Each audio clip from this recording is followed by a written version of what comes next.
Hey guys, so this is going over the check-in that we took for volume and volume with fractional edges. Okay, so this first one we're looking at a rectangular prism, so we're finding the volume. So remember, volume of a rectangular prism is going to be length times width times height. So we are going to multiply 5.5 times 9.2 times 15. Sorry, that's 15.5 is the first number, times 9.2 times 15. Okay, so in your calculators, go ahead and type that in.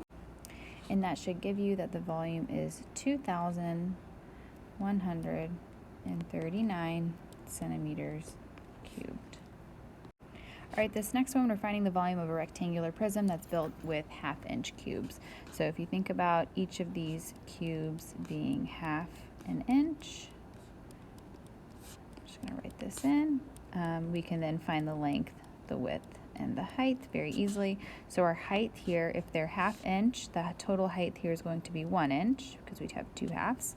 For our length, we've got 1, 2.5, so 2.5 inches. And then for our width, we have 1.5, so 1.5. So you can use these as fractions or you can use these as decimals. To make it easy, I'm going to use it as decimals. So 2.5 is just 2.5, and 1.5 is just 1.5. So we're finding volume of a rectangular prism, just like we did before. We're going to do length times width times height.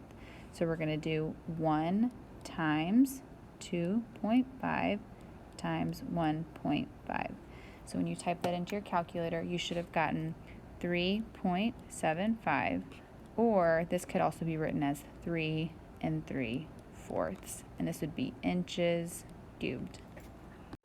All right, for this next one, we're finding the volume of this pyramid. So if we look, this is a triangular pyramid here because our base is a triangle.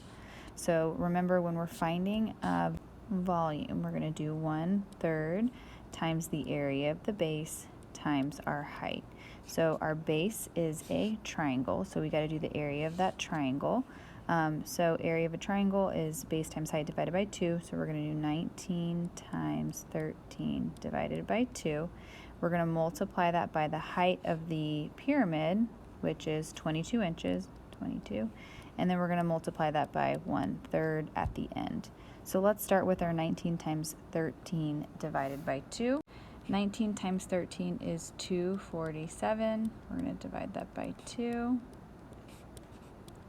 All right, and then when you divide that by 2, you get 123.5. We're going to multiply that by 22, and we're going to take 1/3 of that, not 1/2.